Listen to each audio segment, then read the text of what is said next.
తాకట్లో ఉన్న మీ బంగారాన్ని విడిపించి ఆ రోజు ఆన్లైన్ రేటుకి కొంటాం. Sharma gold company.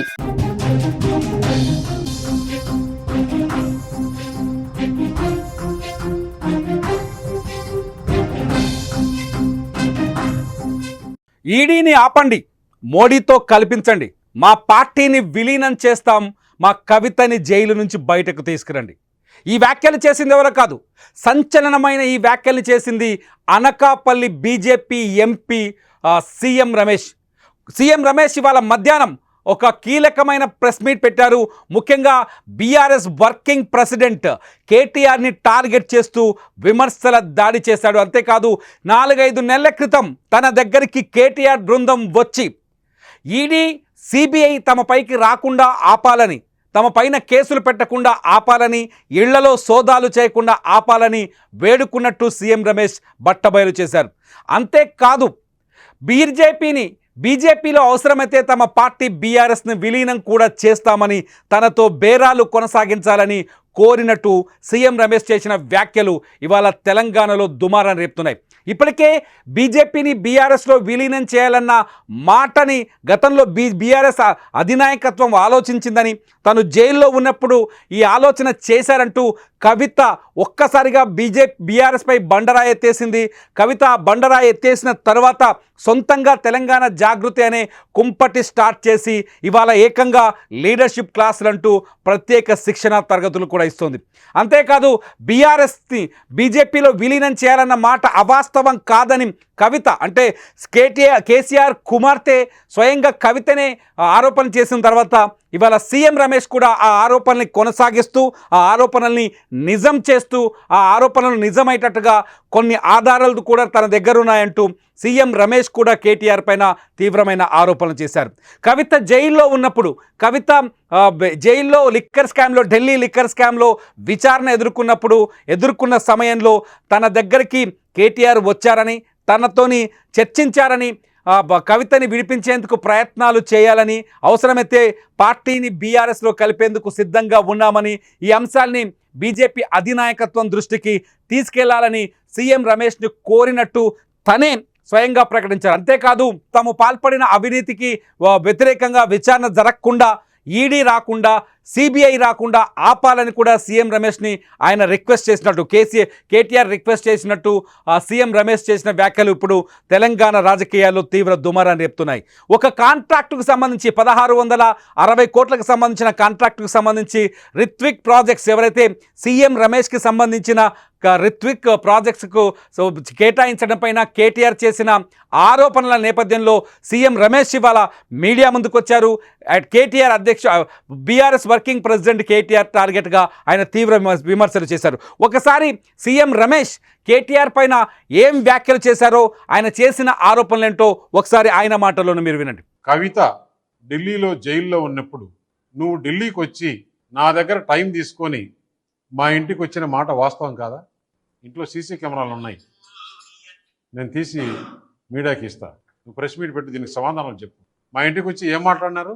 మేము చేసిన అవినీతి అన్నీ కూడా ఈడీ సిబిఐ లేకుంటే కవితను బయటికి వదిలేదానికి ఏర్పాటు చేయండి, మేము బీఆర్ఎస్ పార్టీ దేనికైనా సిద్ధం, మేము బీజేపీలో మెర్జ్ చేయాలన్నా కానీ, బీజేపీతో అలయన్స్ పెట్టుకోవాలన్నా కానీ దేనికైనా సిద్ధం అంటే. సరిగ్గా ఇవే వ్యాఖ్యలు గతంలో కూడా కవిత కూడా విలేకరుల ప్రెస్ మీట్లో చిట్చాట్లో సరిగ్గా ఇవే వ్యాఖ్యలు చేశారు. తను జైల్లో ఉన్నప్పుడు బీఆర్ఎస్ని బీజేపీలో విలీనం చేసేందుకు కుట్ర జరిగిందని చెప్పారు. ఢిల్లీకి వచ్చిన పార్టీ వర్కింగ్ ప్రెసిడెంట్ ఈ ఆలోచన చేశారని, ఈ ఆలోచనని బీజేపీ దృష్టికి కూడా తీసుకెళ్లే ప్రయత్నాలు జరిగాయని కవిత చేశారు. వర్కింగ్ ప్రెసిడెంట్ తన సోదరుడైన కేటీఆర్ పైన తీవ్రమైన విమర్శలు చేసిన కవిత పార్టీని నాశనం చేసే ప్రయత్నాలు జరిగాయి, పార్టీని బీజేపీలో విలీనం, ఎన్నికలకు ముందు బీజేపీలో విలీనం చేసే ప్రయత్నాలు జరిగాయంటూ కవిత చేసిన కామెంట్స్ అప్పట్లో దుమారాన్ని చెలరేగాయి. ఆ కామెంట్స్ని నిజం చేస్తూ ఏకంగా అనకాపల్లి ఎంపీ బీజేపీలో కీలక నేతగా ఉన్న సీఎం రమేష్ కూడా ఇప్పుడు అటువంటి వ్యాఖ్యలే చేయడంతో ఒక్కసారిగా తెలంగాణలో రాజకీయ వాతావరణం వేడెక్కింది. కేటీఆర్ చేసిన విమర్శలకు కౌంటర్గా సీఎం రమేష్ చేసిన వ్యాఖ్యలతో ఒక్కసారిగా తెలంగాణలో రాజకీయం మారిపోయింది. గతంలో కూడా కవిత జైల్లో ఉండడం, ఆ తర్వాత కవిత బెయిలు పైన బయటకు విడుదలైన సందర్భంలో అప్పుడు ముఖ్యమంత్రి రేవంత్ రెడ్డి చేసిన కొన్ని వ్యాఖ్యలు, ఇదే తరహాలో ముఖ్యమంత్రి రేవంత్ రెడ్డి చేసిన కొన్ని వ్యాఖ్యలు రాజకీయ దుమారాన్ని సృష్టించాయి. ముఖ్యమంత్రి రేవంత్ రెడ్డి పైన కొందరు కోర్టుకు కూడా వెళ్ళిన సందర్భాలు ఉన్నాయి. ఇవన్నీ పక్కన పెడితే తాజాగా మళ్ళీ ఒక ప్రశ్న తెరపైకి వచ్చింది. సీఎం రమేష్ వ్యాఖ్యలతో బీఆర్ఎస్ శ్రేణుల్లో కావచ్చు, బీఆర్ఎస్ నాయకుల్లో కావచ్చు, బీఆర్ఎస్ అట్టడుగు కార్యకర్తల్లో కావచ్చు, ఈ సీఎం రమేష్ చేసిన వ్యాఖ్యలు ఒక్కసారిగా కొంత ఆందోళనను కలిగించాయి. వాళ్ళ విశ్వాసాన్ని తగ్గించే విధంగా కనిపించాయి. ఎందుకంటే పార్టీని బీజేపీలో విలీనం చేసే ప్రక్రియ జరిగింది అంటే బీజేపీతో గ్రౌండ్ నుంచి కావచ్చు, మండల స్థాయిలో కావచ్చు, గ్రామ స్థాయిలో కావచ్చు, రాష్ట్ర స్థాయిలో కావచ్చు, బీజేపీతో పోరాటానికి బీఆర్ఎస్ నాయకులు తీవ్రంగా ప్రయత్నించారు. కవిత జైల్లో ఉన్నప్పుడు బీజేపీతో అన్ని రకాల యుద్ధానికి రెడీ అయ్యారు. అంతేకాదు ఇటు బీజేపీ నాయకులు కూడా, తెలంగాణ బీజేపీ నాయకులు కూడా బీఆర్ఎస్ అధికారంలో ఉన్నప్పుడు ఇదే స్థాయిలో పోరాటం చేశారు. ఇవన్నీ చూస్తుంటే రాజకీయాలు వేరు, నాయకుల మధ్య స్నేహాలు వేరు, కాంట్రాక్టులు వేరు, అలాగే డబ్బుల సంపాదన వేరు అనే సందేహాలు కలిగేలా ఈ పరిణామాలన్నీ మనకు కనిపిస్తున్నాయి. చూడాలి నిజంగా సీఎం రమేష్ వ్యాఖ్యలపైన. సీఎం రమేష్ ఇంకో సవాల్ కూడా విసిరారు. ఈ అంశాలన్నింటిపైన మాట్లాడడానికి, ఎక్కడైనా బహిరంగంగా చర్చించడానికి కేటీఆర్ సిద్ధంగా ఉన్నారా? హైదరాబాద్లో నేను ఎక్కడికి రమ్మంటే అక్కడికి వస్తాను, ఎక్కడ మాట్లాడమంటే మీడియా ముందు అక్కడ మాట్లాడతాను, ఇద్దరం కలిసి ఎదురెదురుగా కూర్చొని చర్చిద్దామంటూ సీఎం రమేష్ ఈ వ్యాఖ్యలు చేయడంతో ఒక్కసారిగా నిజంగా బీఆర్ఎస్ని బీజేపీలో కలిపే ప్రయత్నం జరిగిందా అనే మాటకి మళ్ళీ పురుడు పోసినట్టయింది. ఆ లైన్కి, లేకపోతే నిజంగా ఆ ఆరోపణకి మళ్ళీ బలాన్ని చేకూర్చినట్టయింది. నిజంగానే బీజేపీలో విలీనానికి ముందుకు వచ్చిందా? దానిపైన సీఎం రమేష్ ఒక లీడ్ కూడా ఇచ్చారు. అయితే తను పార్టీ పెద్దలతో మాట్లాడాను, బీఆర్ఎస్ని విలీనం చేసుకోవడానికి బీజేపీ సిద్ధపడలేదు అని కూడా సీఎం రమేష్ వివరణ కూడా ఇచ్చే ప్రయత్నం చేశారు. పార్టీ పెద్దలు దీన్ని ఎట్టి పరిస్థితుల్లో అంగీకరించబోరని ముందు తాను కూడా చెప్పినట్టుగా చెప్పారు. ఇదంతా చూస్తుంటే రాజకీయాల్లో విలీన ప్రక్రియ జరిగింది, ఎన్నికలకు ముందు బీఆర్ఎస్ని బీజేపీలో విలీనం చేసే ప్రక్రియ జరిగింది అని నమ్మే వారికి ఈ సీఎం రమేష్ వ్యాఖ్యలు మరింత బలాన్ని చేకూర్చినట్టు అనిపిస్తోంది. అంతేకాదు ఇదే సబ్జెక్టులో కవితకు బెయిల్ వచ్చినప్పుడు కూడా ఇదే తరహా చర్చ జరిగింది.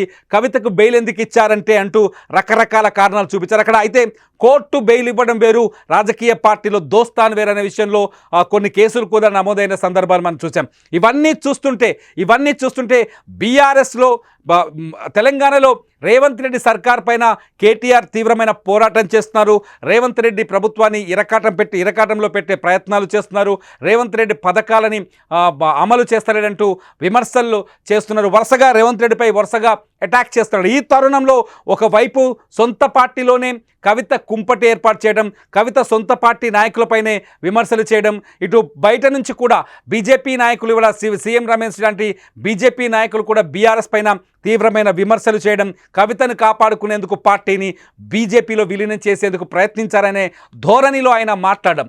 అంతేకాదు ఈడీ, సిబిఐ గతంలో బీఆర్ఎస్ ప్రభుత్వం పైన, బీఆర్ఎస్లోని నాయకులపైన చాలా ఆరోపణలు వచ్చాయి. ఆ ఆరోపణలపైన తెలంగాణ ప్రభుత్వం, ప్రస్తుత ప్రభుత్వం కొన్ని విచారణలు కూడా చేపడుతోంది. ఈ సందర్భంలో సీఎం రమేష్ చేసిన ఈ వ్యాఖ్యలు ఒక్కసారిగా బీఆర్ఎస్ పరిపాలనకు కూడా మసిపూసినట్టుగా కనిపిస్తోంది, మసిపూసే విధంగా ఉన్నాయి. ఇదంతా చూడబోతున్న మచ్చ వచ్చినట్టుగానే తెలుస్తోంది. ఎందుకంటే బీఆర్ఎస్ పైన అవినీతి ఆరోపణలు ఉన్నాయని, ఆ అవినీతి కేసులను విచారించకుండా ఈడీని, సిబిఐని అడ్డుకునే ప్రయత్నం చేయాలంటూ సీఎం రమేష్ను కేటీఆర్ కోరినట్టుగా ఆయనే వ్యాఖ్యలు చేయడం, సీఎం రమేష్తో మాట్లాడుతున్న సందర్భంలో కేటీఆర్ తన ఇంటికి వచ్చిన సందర్భంలో దానికి కావాల్సిన సీసీటీవీ ఫుటేజ్ కూడా తన దగ్గర ఉందని సీఎం రమేష్ చెప్పడం. ఈ పరిణామాలన్నీ చూస్తుంటే ఒక్కసారిగా మరోసారి ఈ విలీనం బాంబు, తెలంగాణ రాజకీయాల్లో విలీన బాంబు పేలినట్టుగా తెలుస్తుంది. ఈ విలీన బాంబుపై బీజేపీ నాయకులు ఎటువంటి సమాధానం చెప్తారు, అట్లాగే బీఆర్ఎస్ నాయకులు ఎటువంటి సమాధానం చెప్తారనేది ఇప్పుడు అతిపెద్ద ప్రశ్నగా మారింది. ఇదంతా పక్కన పెడితే నిజంగానే ఈడీ, సిబిఐ రాకుండా కొంత రాజకీయ ప్రయత్నాలు ఏవైనా చేశారా బీఆర్ఎస్ నాయకులనే ప్రశ్న కూడా ఇక్కడ ఉత్పన్నమవుతుంది. దీంతో ఈ ప్రశ్నకు కూడా సమాధానాలు చెప్పాల్సిన అవసరం ఏర్పడింది. ఇవాళ సీఎం రమేష్ ఇవాళ మొత్తంలో తెలంగాణ రాజకీయాల్లో అనకాపల్లి ఎంపీ, ఆంధ్రప్రదేశ్ సంబంధించిన అనకాపల్లి ఎంపీ సీఎం రమేష్ చేసిన వ్యాఖ్యలు ఊహించని దుమారాన్ని సృష్టించాయని చెప్పాలి. బీఆర్ఎస్ పూర్తిగా ఇరకాటంలో పడిపోతుందా, లేకపోతే సీఎం రమేష్కి సమాధానం చెప్పే ప్రయత్నం చేస్తుందా అన్నది ఆసక్తికరంగా మారుతుంది. మీరేమనుకుంటున్నారు? నిజంగానే బీజేపీలో బీఆర్ఎస్ని విలీనం చేసే ఆలోచన జరిగిందని మీరు భావిస్తున్నారా? కేటీఆర్ పైన సీఎం రమేష్ చేసిన వ్యాఖ్యలపై మీ అభిప్రాయం ఏంటి? ఈ వీడియో కింద కామెంట్ చేయండి. పొలిటికల్ అప్డేట్స్ కోసం కూడా చూస్తూనే ఉండండి సుమన్ టీవీ డిజిటల్ లైవ్, అట్లాగే సుమన్ టీవీ లైవ్.